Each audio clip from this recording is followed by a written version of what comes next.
ኮርስ በጣም የተለጠጠ ነው፣ በጣም ጽንፍ የወጣ ነው። በዚህ ደረጃ የተቃዋሚ ፖለቲካ ፓርቲ ውስጥ ያሉ ሰዎችን ማሸማቀቅ ተገቢ አይደለም።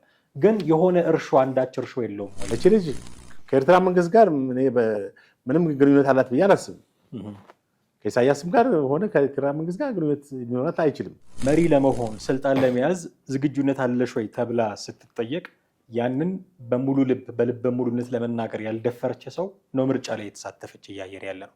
ኦፍኮርስ ጠቅላይ ሚኒስትር መሆን እችላለሁ፣ ሀገር መምራት እችላለሁ የሚል ኮንፊደንስ የላትም። እችል በእሷ ላይ ደግሞ ዲፋሜት የማድረግ ስሟን የማጠልሸት ዲፋሜሽን፣ አደገኛ ዲፋሜሽን ነው የተካሄደባት ያለ። ኮሪደር ልማትን ኮስሞቲክስ ነው ብልጭልጭ ነው ብላ ስትናገር የነበረች ልጅ ዛሬ ከኤርትራ ጋር ድጋፍ አለሽ ተባልኩኝ ብላ መናገሯ እኔ ስናገር የሚዲያ ነፃነት እነከሌ ሲናገሩ ፌክ ኒውስ ነው ብሎ ደብል ስታንዳርድ የማስቀመጥ አይደለም ወይ?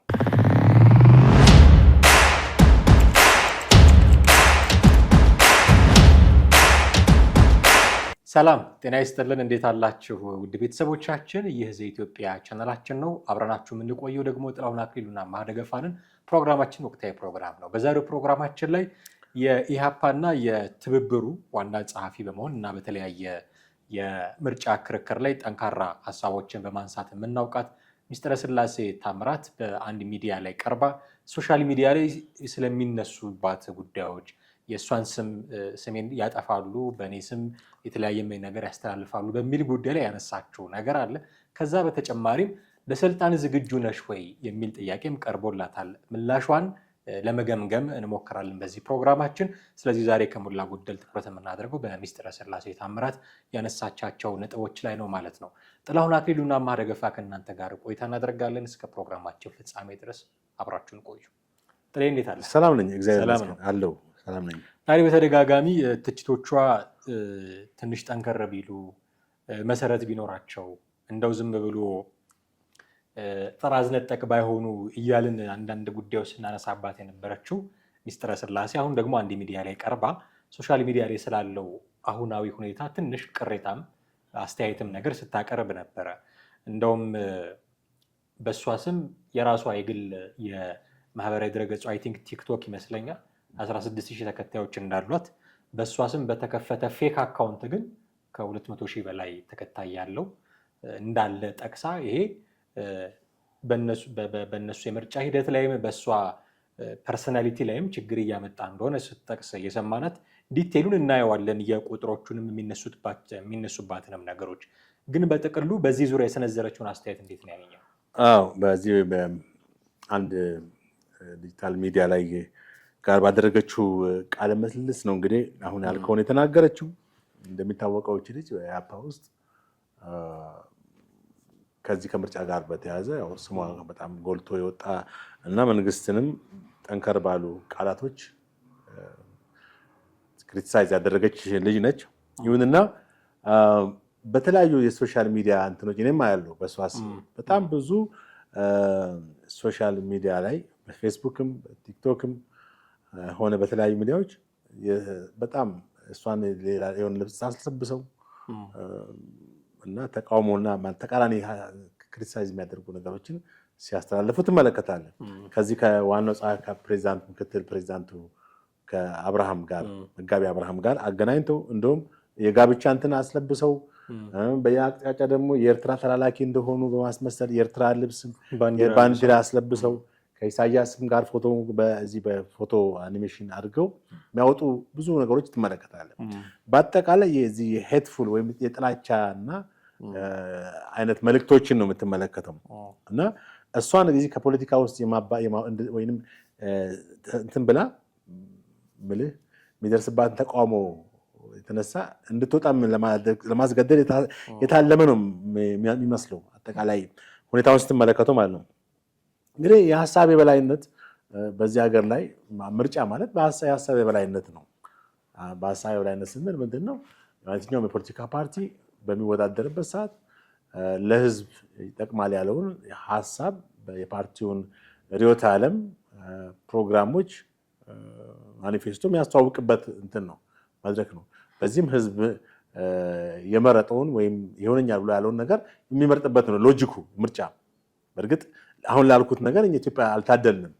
ላለፉት 6 ዓመታት 6 ምርጫዎች የሆነው በዚህ አይነት ሁኔታ ነው ወይ? ህዝብ በደንብ ገብቶት ህዝብ በደንብ አውቆ የመረጠው ፓርቲ ምናልባት የ97 ቅንጅትን ሊሆን ይችላል ብዬ አስባለሁ። ከዛ ውጭ የተካሄዱት ምርጫ በገዢው ፓርቲ ስፔሻሊ በኢህአዴግ ቁጥጥር ስር የነበረ ምርጫ ቦርድም ሆነ ሌሎች ከምርጫ ጋር የተያዙ ነገሮች በዛ ሁኔታ ነው። ስለዚህ አሁን ኢህአፓ ወደዚህ ምርጫ መምጣቱ እና በዚህ ምርጫ ላይ ደግሞ እችን ልጅ ነው ያሰለፈው። እች ልጅ ደግሞ ስርዓቱን ክሪቲሳይዝ ከዚህ በፊት አንስተናል። በእርግጥ በእሷ ጉዳይ ላይ ያነሳቸው እሷ የተናገረቻቸው ነጥቦችም አንስተን የነቀፍንበትም ሁኔታ አለ፣ የደገፍናትም ሁኔታ አለ። ባላንስ አድርገን ማለት ነው። ለምሳሌ ይሄንን የልማቱን ሁኔታ የዚህን የኮሪደር ልማቱን ምናምን በጣም አናንቃ ተናግራ ነበር። ኮስሞቲክ ነው በልጭ ነገር ምናምን አለች። እንደዛ ማለት አይገባም። አንድ ምርጫ የተቃዋሚ ፓርቲ አመራር ወይም ለምርጫ የቀረበ ሰው በክርክር ላይ እንደዚህ መንግስት የሰራቸውን ነገሮች ኮምፕሊትሊ ማጣጣል ሳይሆን ያልተሰሩ ነገሮችን ባላንስ ማድረግ። ለምሳሌ በህዝብ ላይ የተሰራ ነገር የለም፣ ሂውማን ዲቨሎፕመንት የለም ብላ ልትጠቅስ ትችላለች ብለን ተናግረናል። ሌሎች የተናገረቻቸውም አንዳንድ ትንሽ ጠርዝ የረገጡ ቃላቶች ነበሩ። ያንንም ተችተናል አይደለም። ነገር ግን የልጅቷን ገና ጀማሪ እንደሆነች በዚህ የምርጫ ተሳትፎ ውስጥም ልምድ የሌላት ልጅ እንደሆነች ወደፊትም ልትለወጥ እንደምትችልም ሀሳብ ሰጥተናል። አሁንም እንደዛ ነው ያለን አቋም። ልጅቷን ኮምፕሊትሊ እኛ ተቻትም ኮምፕሊትሊ አንደግፋትም። ከቃላት አጠቃቀሙ አንጻር ማስተካከል የሚገባት ነገር እንዳለ ተነጋግረናል። ምናልባት በቀጣይ ምርጫ ላይ ተከታትያታለሁ እንደዛ ትንሽ የማሻሻል ሁኔታ ማሳይታለች ብዬ አስባለሁ። ወደፊት ደግሞ ልምድ ሲኖራት የበለጠ ታሻሽላለች።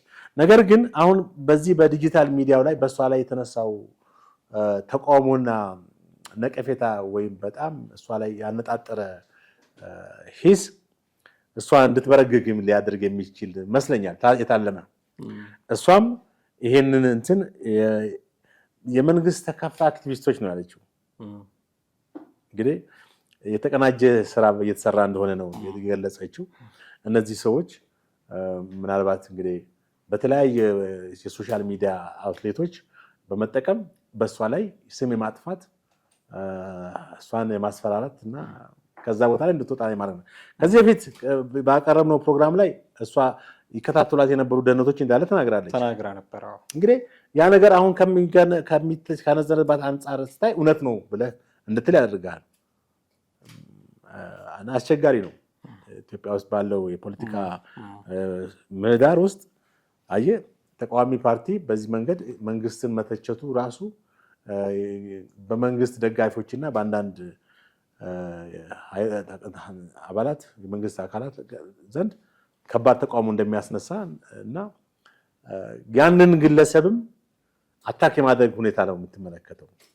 ፐርሰናሊም ሆነ ሀሳቡንም ሆነ ፐርሰናል ሆነ አንደኛ ሀሳቡን አታክ የማድረግ ሁለተኛ ደግሞ ግለሰቡ ላይ ማስፈራራት ሁኔታ ላይ ዛቻዎች እንደደረሱባት ተናግራለች።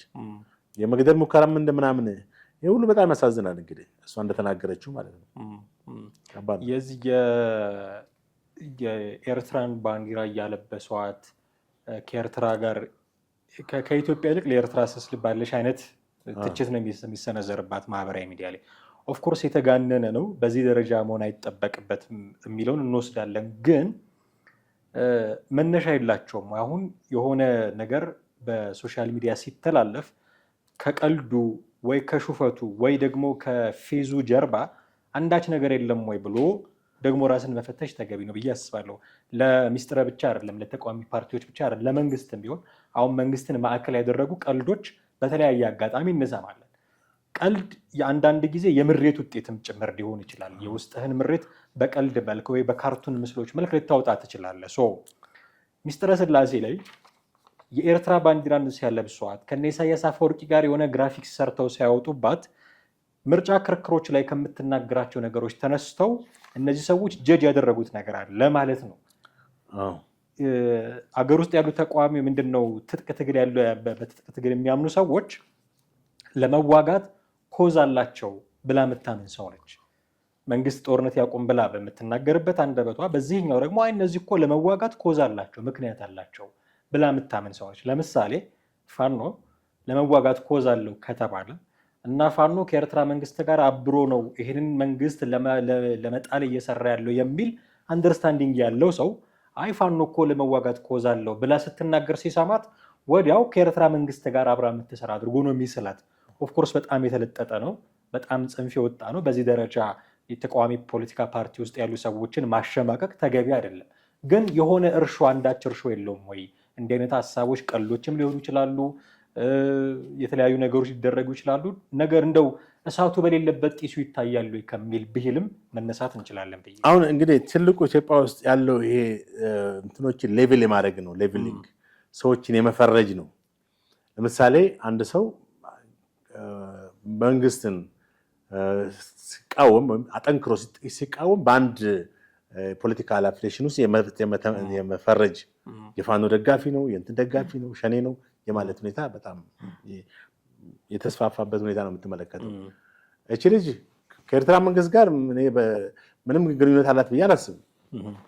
ከኢሳያስም ጋር ሆነ ከኤርትራ መንግስት ጋር ግንኙነት ሊኖራት አይችልም። ምክንያቱም ያን ያክል የሰፋ እንትን ወደዛ ሄዳ የምትልበት ሁኔታ የለም። ነገር ግን በእሷ ላይ ሲነዛ የተነዙት እነዚህ ፕሮፓጋንዳዎች ያስመስላሉ፣ እውነት ያስመስላሉ። የኤርትራ ልብስ እያስለበሱ እንደዚህ ያደረጉ ሌሎች አንዳንድም የወረዱ እሷን ፐርሰናሊ ቢጎዱ ነገሮችም በስብዕናዋ ላይም በሴትነቷ ጾታዊ እንትና ላይም በጣም አጸያፊና የወረዱ ነገሮች ሌሎች ሴት ልጅ እንግዲህ ያው በኢትዮጵያ ውስጥ መብት አላት እንደ ወንድ አለ እንደ ህገ መንግስቱ የተረጋገጠ ነው እና በሴቶች ነፃነት ላይ ብዙ ነገሮች እንግዲህ በመንግስት ደረጃም ኢቭን የመንግስትም ከሚያከብረው ነገር አንድ የሴቶች እኩልነትን ነው። በዛም ደረጃ ያሉ እነዚህ ተቃዋሚ ኃይሎች እሷ የሚቃወሙ ኃይሎች እንግዲህ የመንግስት ደጋፊዎች ናቸው እንበል። ስለዚህ ስብዕናዋን ሁሉ የሚያንኳሱ ሴትነቷን ሁሉ ዝቅ የሚያደርጉ ከዛ አንጻር ፎቶግራፊ እየለጠፉ የሚለቁ ሰዎች እንዳሉ ተመለከታለን። አሁን እሷ በዚህ ላይ ልታደንቃት የምትችለው እስካልተቀየረ ድረስ ከፖለቲካ ውስጥ አልወጣም ማለቷ ይህን የእሷን ጥንካሬ የሚያሳይ ነው። ይህ ሁሉ ተቃውሞ እየደረሰበት አንድ ሰው ፈርቶ ወይም ተሸማቆ ሊወጣ ይችል ነበር አይደለም። እሷ ግን በዚህ አቋሟ መጽናቷ በጣም ያው ጥንካሬዋን የሚያሳይ ነው የሚል ነው። ሌላ የተነሳላት ነገር ምንድን ነው? መቼም እንግዲህ አሁን የምርጫ ሂደት ውስጥ ካለሽ አይቀር ለማሸነፍ ነው የሚሰሩት፣ ለዛ ነው የሚሰሩት። እኔ ራሴ ተአቅቦ አለኝ በዚህ ጉዳይ ላይ። ግን መቼም ምርጫ ውስጥ ስለገቡ ለማሸነፍ ነው የሚሰሩት የሚለውን እንውሰድና እንደ ፓርቲ ብታሸንፉ ባለስልጣን ለመሆን ስልጣን ለመያዝ ዝግጁ ነሽ ወይ የሚል ጥያቄ ቀርቦላት ነበረ። ለዛ የሰጠችው ምላሽ ትንሽ የተደበሰበሰ ነው። እንዴት አገኘው?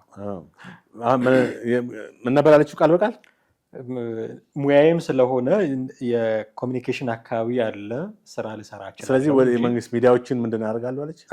እነዛን ለመቆጣጠር፣ እነዚህ ሶሻል ሚዲያዎችን ለመቆጣጠር፣ ህግ ለማውጣት እዛ አካባቢ ለመንቀሳቀስ ነው ፍላጎቷ እንጂ እሷ ብዙ ሰው ኤክስፔክት በሚያደርገው ደረጃ የሀገር መሪ እስከመሆን ድረስ ትልልቅ ስልጣኖችን አሁን ትክክል እኮ ነው። እሷ የመረጠችበት መንገድ አንደኛ ከሙያ ጋር እሷ የቀድሞ በአንድ ሚዲያ ጋዜጠኛ ስለነበረች ቴሌቪዥን የዜና አቅራቢ ስለነበረች ከሙያው ጋር የሚሄድ ነገር መመርጧ ትክክል ነው ብዬ አስባለሁ። ምክንያቱም በአሁኑ ሰዓት የዚህ ሚዲያ ሁኔታ ኢትዮጵያ ውስጥ በጣም ቁጥጥር የሚያስፈልገው እንደሆነ ታውቃለህ፣ ይታወቃል። እንደው ምን አይነት ጥያቄ ይሄንን በዚህ ምሳሌ አሁን ትክክለኛ ፖሊሲዎች አሁን በተለይ እዚህ በብሮድካስት እንትን የሚወጡ ፖሊሲዎች ጠንከር ማለትና ምልህ የሚዲያን ፕሪንሲፕል ኤቲክሶች ሁሉ ሊያስከብሩ የሚችሉ መሆን መቻል አለባቸው ብዬ ነው የማስበው። እኔ እሱ ላይ ጥያቄ የለኝም፣ መከበር አለበት። እሱ ላይ ጥያቄ የለኝም። ግን መሪ ለመሆን ስልጣን ለመያዝ ዝግጁነት አለሽ ወይ ተብላ ስትጠየቅ ያንን በሙሉ ልብ በልበ ሙሉነት ለመናገር ያልደፈረች ሰው ነው ምርጫ ላይ የተሳተፈች እያየር ያለ ነው። ኦፍኮርስ ጠቅላይ ሚኒስትር መሆን እችላለሁ፣ ሀገር መምራት እችላለሁ የሚል ኮንፊደንስ የላትም እች ልጅ። ልጅ ነው አሁን ምረጡኝ ብለው በተለያዩ የብሮድካስት ባለስልጣን መሆን እኮ ራሱ ቀላል አይደለም። በሀገሪቷ ላይ በአሁኑ ሰዓት የሚዲያውን ሁኔታ የሚቆጣጠር አንድ ትልቅ ኃላፊነት መቀመጥ ራሱ ቀላል ነገር አይደለም። እንደሚታወቀው እንግዲህ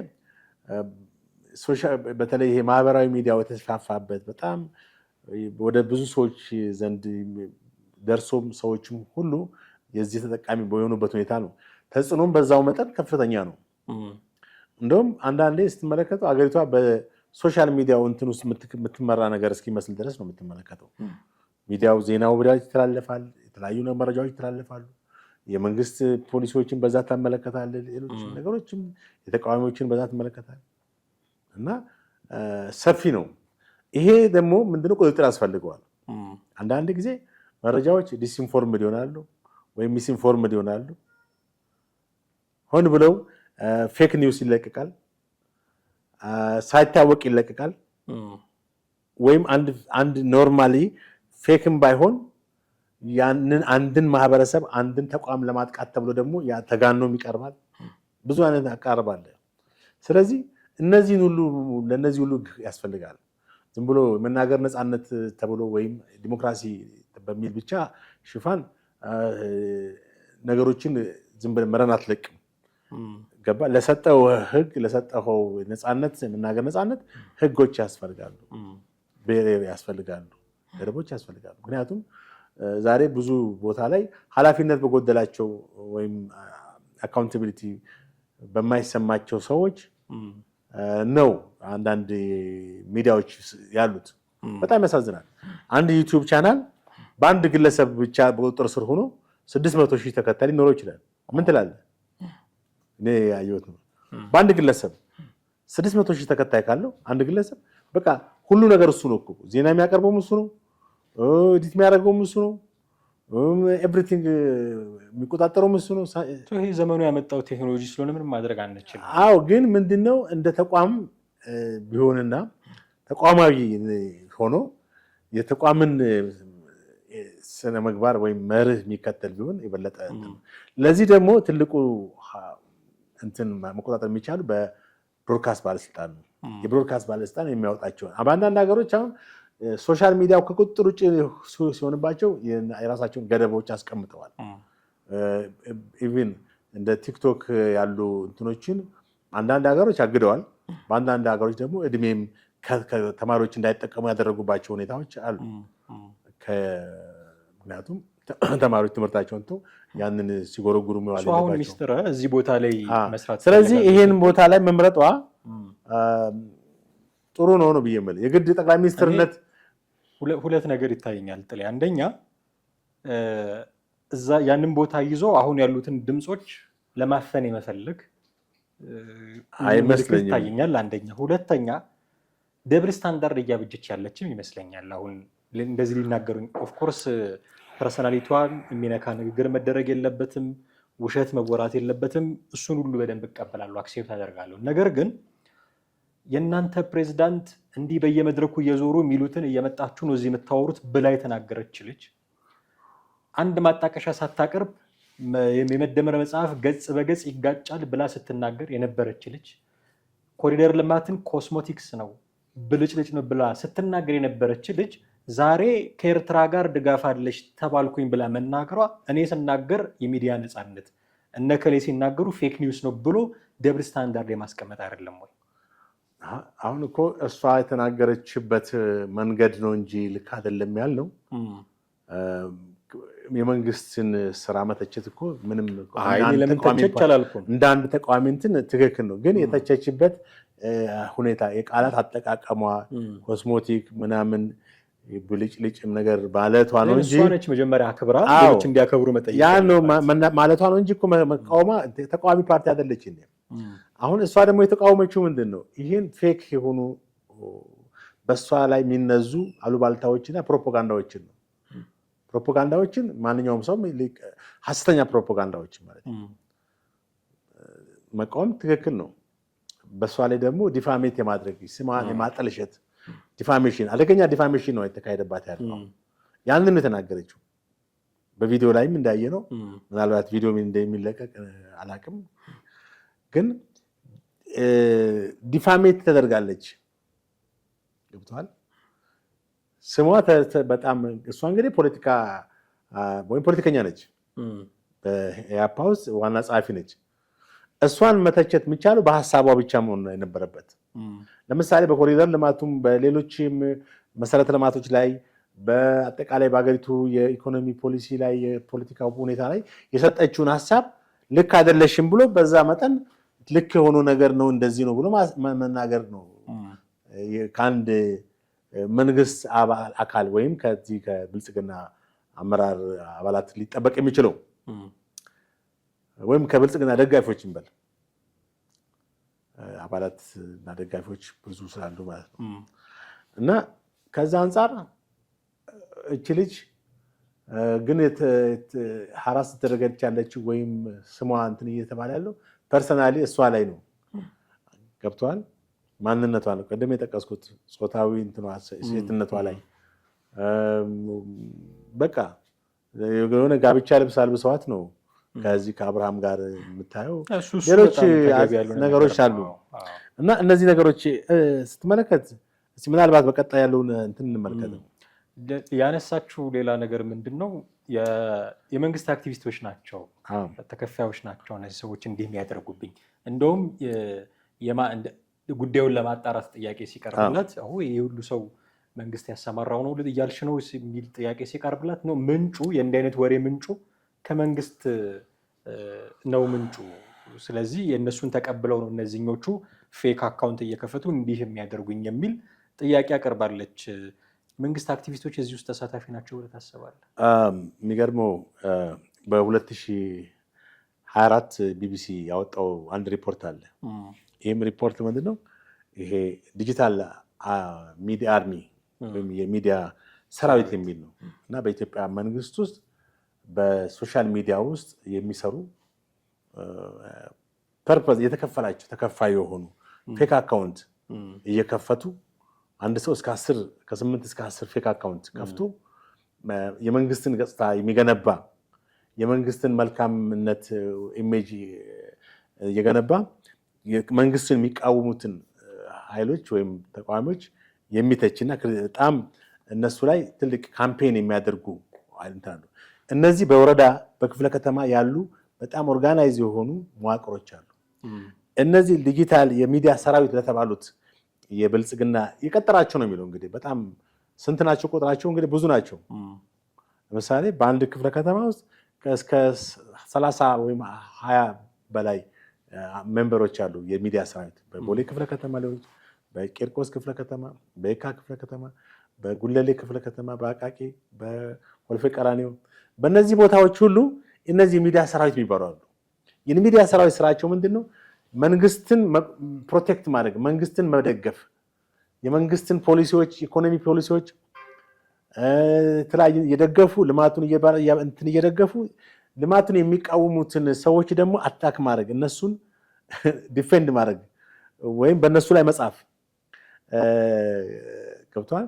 አብዛኛውን ጊዜ የክብርት ከንቲባዋን አዳነች አቤቤን ፎቶግራፍ እና የጠቅላይ ሚኒስትሩን አብይን ከልማት ጋር ከህዳሴው ግድብ ጋር ከዚህ ከኮሪደር ልማቱ ጋር አድርገው ፎቶግራፍ ይለጥፋሉ፣ ጽሁፎችን ቪዲዮዎችንም ያቀርባሉ ይላል እና የቢቢሲ ሪፖርት እንደሚያሳየው እነዚህ ነገሮች ከፌስቡክ ዋናው ፌስቡክ አረጋግጦ ብዙ ፌክ አካውንቶችን ፌስቡክ መዝጋቱን ከብልጽግና ጋር የተያዙ ፌክ አካውንቶች እንግዲህ እቺ ማናሱማ ምስጥረ ስላሴ አክቲቪስቶች ተከፋይ አክቲቪስቶች ያለችው በመረጃ ነው። ትክክለኛ የሆኑ ነገሮች አሉ። ለምሳሌ ቢቢሲ በ2004 ያወጣውን ይህን ሪፖርት አንዱን 2 አንቀጽ ላንብበው። በገዢው ብልጽግና ፓርቲ በተለይ በአዲስ አበባ ከተማ ቅርንጫፍ ጽሕፈት ቤት ስር የሚንቀሳቀሱና የሚዲያ ሰራዊት የሚል መጠሪያ ያላቸው የፓርቲው አባላት መንግስትን በሚተቹና በሚቃወሙ ግለሰቦች ላይ በፌስቡክ በተደረገ የሐሰተኛ መረጃ እንዲሁም የጥላቻ ንግግር ተብለው ሊቆጠሩ የሚችሉ ጽሁፎችና ምስሎች ስርጭት ላይ እንደተሳተፉ ቢቢሲ ያደረገው ምርመራ አረጋግጧል ይላል። 2ኛ አንቀጽ ላይ ነው። የአዲስ አበባ ከተማ አስተዳደር የወረዳ አመራሮች በፓርቲ ወረዳ መዋቅር ትዕዛዝ መሰረት በተለይ የመንግስት ገጽታ በሰው ሰራሽ መንገድ ለመገንባት ፌስቡክ ላይ በሚደረጉ አሳሳይ ዘመቻዎች ላይ እንደሚሳተፉ ምርመራው አሳይቷል። ቢቢሲ ለዚህ ዘገባ በአዲስ አበባ ከተማ የወረዳ አመራር የፓርቲ አባላት እንዲሁም በከተማዋና በፌዴራል መንግስት መስሪያ ቤቶች ውስጥ የሚሰሩ የኮሚኒኬሽን ኃላፊ ባለሙያዎችን አነጋግሮ መረጃውን አጣርቷል።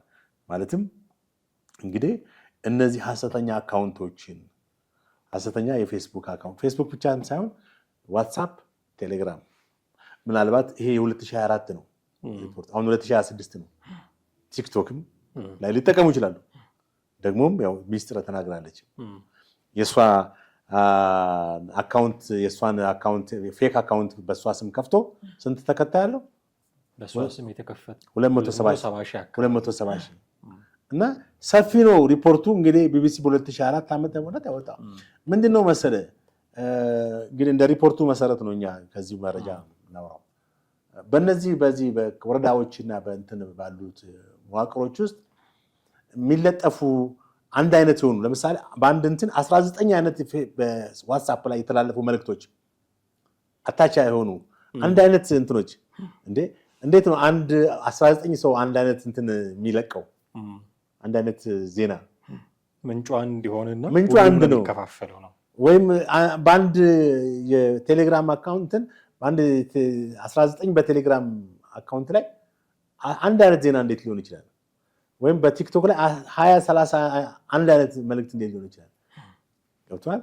ለምሳሌ ይሄ መረጃ አቡነ ጴጥሮስ በ2024 ወደ አሜሪካ ሲሄዱ አቡነ ጴጥሮስ ኮበለለ፣ አሜሪካዊ ጴጥሮስ ኮበለለ፣ ከኮብላዩ ጴጥሮስ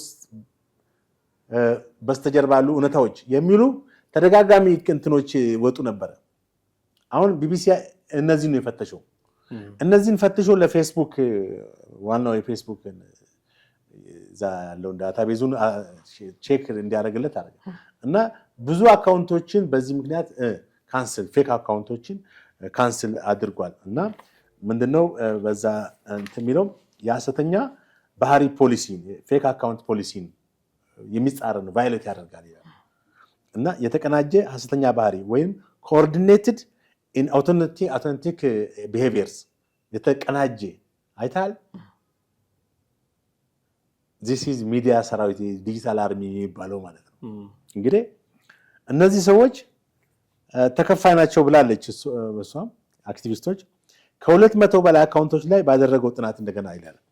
መደበኛ የፌስቡክ ተቃዋሚዎች የሚኖሯቸው አይነት ግለሰባዊ ስብዕና ግለሰባዊ ፎቶዎች ሳይሆኑ 200 አካውንቶች ለምሳሌ አንድ ሰው ፌስቡክ ሲከፍት የተለያዩ ማህበራዊ ጉዳዮች ምናምን የራሱን ነገር ምናምን ሰምሲንግ ይጽፋል አይደለ? እንደዛ ሳይሆን ተመሳሳይ የሆኑ የፖለቲካ አጀንዳዎችን ለምሳሌ በምርጫው ላይ ይሄን መንግስት ብልጽግና መንግስት እየደገፉ ተቃዋሚዎችን ማብጠልጠል ወይም የተቃዋሚዎችን ስብዕና አንድ ግለሰብ እንደ ሚስጥር አይነት ወስዶ እሷ ላይ ባንዳነች ምንድነች ከሻዕቢያ ጋር ከኤርትራ ግንኙነት አላች ብሎ አሁን እውነት መሰለ አይታል። የሚዲያ እንትን ከባድ እኮ ነው። ውሸት ሲደጋገም ምን ይሆናል? እውነት ይመስላል። እውነት መሰለ እንግዲህ በጣም ከባድ ነው። አንዳንድ ሰው በቃ እሷን የሻዕቢያ ተላላኪ አድርጎ ወስዷል። ለምን ሚዲያ ካምፔኑ ሰርቷል። ይሄ ፌክ አካውንት አንድ ሰው እኮ እስከ 10 አካውንቶች ይኖሩታል ይላል። እዚህ ጋር እንግዲህ ሰፊ ነው እንትኑ ያቀረበው ጥናታዊ ጽሑፉ ሰፊ ነው።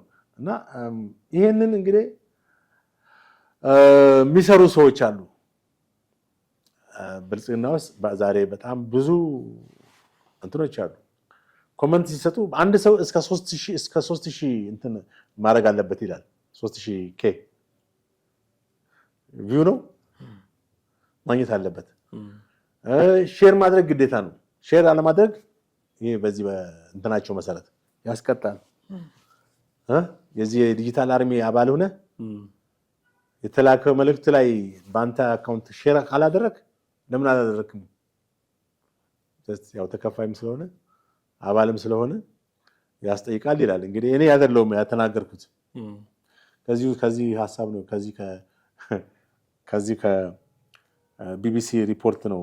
መጨረሻውን ሀሳብና ማጠቃለያውን ለእንትን ልበልልህ።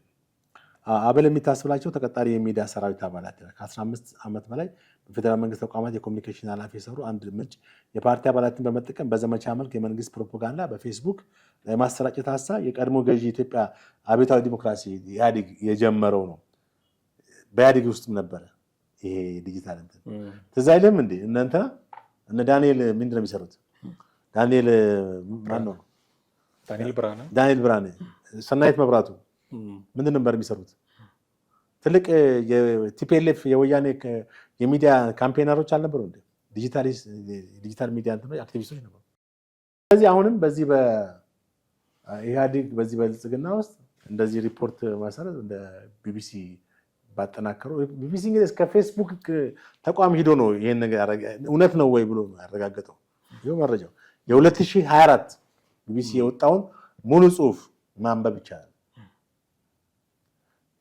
ፌስቡክን እንትኖች ሂዶ ጠይቆ ነው እዛ ጋር እንደዚህ አይነት ነገር እንዳለ። ስለዚህ አሁንም ቢሆን በዚህ በፌክ አካውንት የሚካሄዱ ዘመቻዎች ወይም ተቃዋሚ ፓርቲዎችን የማጥላት የመፈረጅ ሌቭል የማድረግ የሻዕቢያ እንትን ናቸው፣ የተላላኪ ናቸው፣ የፋኖ አባል ናቸው ማለት ሁኔታ አለ። በዚህ እንግዲህ የምትመለከተው ምርጫው ላይ በራሱ የሚፈጥራቸው ነገሮች እንዳሉ። ስለዚህ ከሞላ ጎደል ሚስጥረ ስላሴ ያነሳችሁ ሀሳብ ጥንቃቄ የሚፈልግ ነገር ነው የሚል ድምዳሜ። በጣም አድርጌ አመሰግናለሁ ጥሌ። ውድ ቤተሰቦቻችን እናንተም ከኛ ጋር ስለነበራችሁ ቆይታ እጅግ አድርገን እናመሰግናችኋለን። እናንተስ ሀሳብ ምንድን ነው የሚለውን ብናውቅ እጅጉን ደስ ይለናል። በተለመደው መንገድ ልታደርሱን ትችላላችሁ። ጥላሁን አክሊሉና ማህደገፋ ነበርን። በሚቀጥለው ፕሮግራም እንጠብቃችኋለን። ጤና ይስጥልን።